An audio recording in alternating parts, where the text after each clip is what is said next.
नमस्कार विद्यार्थी मित्रांनो, स्वागत आहे आपलं आपल्या लाडकी यूट्यूब चॅनलमध्ये। विद्यार्थी मित्रांनो, आज आपण बघणार आहोत इयत्ता 8वी घटक चाचणी क्रमांक 1 विषय मराठी।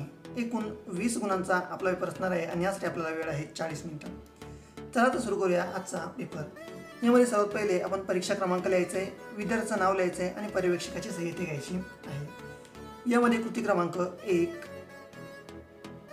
पुढील उतारा वाचा व दिलेल्या सूचनेनुसार कृती करा। एकूण 5 गुण। यामध्ये सर्वात पहिले आपल्याला इथे जो उतारा देण्यात आलेला आहे तर त्या उत्तराचं आपण वाचन करूया व त्यानंतर यावर विचारलेले प्रश्न व त्याची उत्तरे यामध्ये संपूर्ण पाहूयात।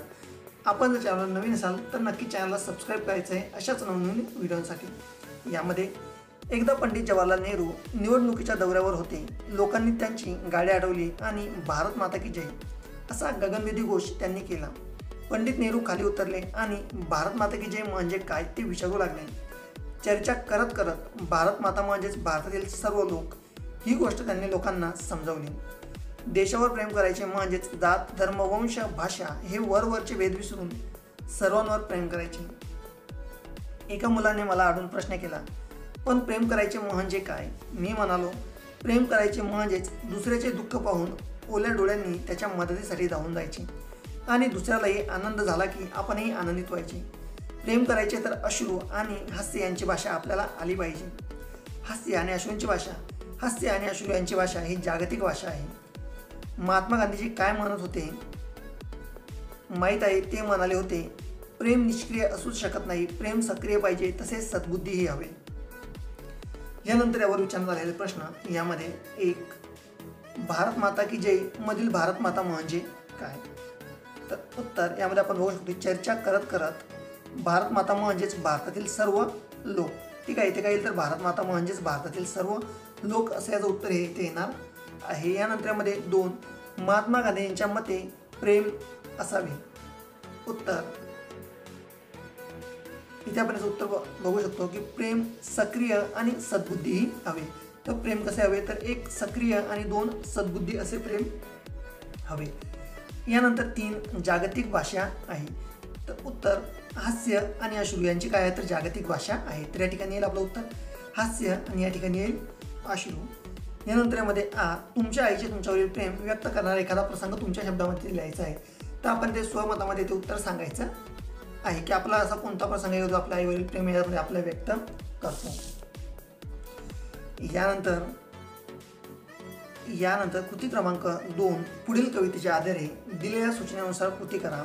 त्यामध्ये पहिलं खालील आकृत्या पूर्ण करा। 1 कवीने श्रावण महिन्याला दिलेली नावे। ठीक आहे विद्यार्थी मित्रांनो, यासाठी सर्वात पहिले आपण व्हिडिओ पॉज करायचा आहे आणि आपल्याला या ठिकाणी जी कविता दिसते तर ही कविता आपण व्यवस्थितपणे वाचायची आहे। तर यामध्ये आपल्याला रंगारी श्रावण ही कविता देण्यात आलेली आहे व ही कवितेचं आपण व्यवस्थितपणे वाचन करायचं आहे।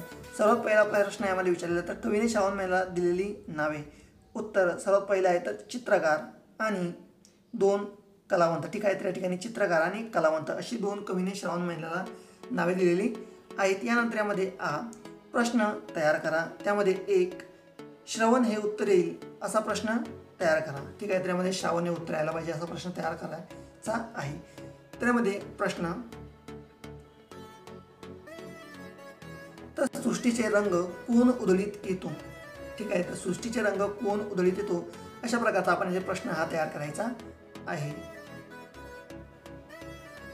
यानंतर पुढील इंद्रधनुष्याचा बाण येईल हे उत्तर येईल असा प्रश्न इथे तयार करायचा आहे। तर उत्तर श्रावणाने नभाला काय घातला आहे? ठीक आहे, तर श्रावणाने नभाला काय घातलेला आहे। यानंतर यामध्ये 3 कवितेतून व्यक्त झालेला श्रावण तुम्हाला का आवडला ते तुमच्या शब्दात लिहा।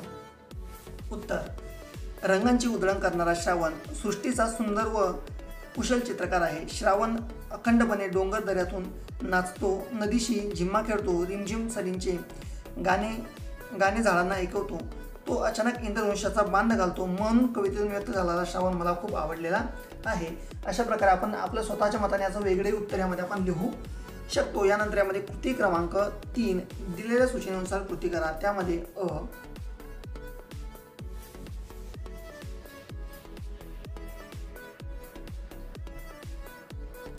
पुढील तक्ता पूर्ण करा। यामध्ये शब्द सामान्य रूप आणि विभक्तींचे नाव लिहायचे आहे। तर त्यामध्ये सर्वात पहिले निसर्गाच्या त्याचं सामान्य रूप येईल निसर्ग आणि विभक्ती त्याचं नाव येईल षष्टी. ठीक आहे. त्यानंतर यामध्ये घरात, तर घरात याचं सामान्य रूप येईल घरा आणि याची विभक्तीचे नाव येईल तर सप्तमी. अशा प्रकारचं उत्तर हे येणार आहे.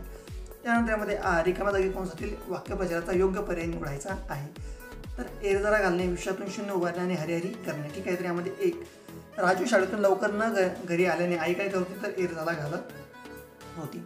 विद्यार्थी मित्रांनो, व्हिडिओ जर आवडला असेल तर व्हिडिओला लाईक करायचं आहे. अशाच नवीन व्हिडिओसाठी धन्यवाद.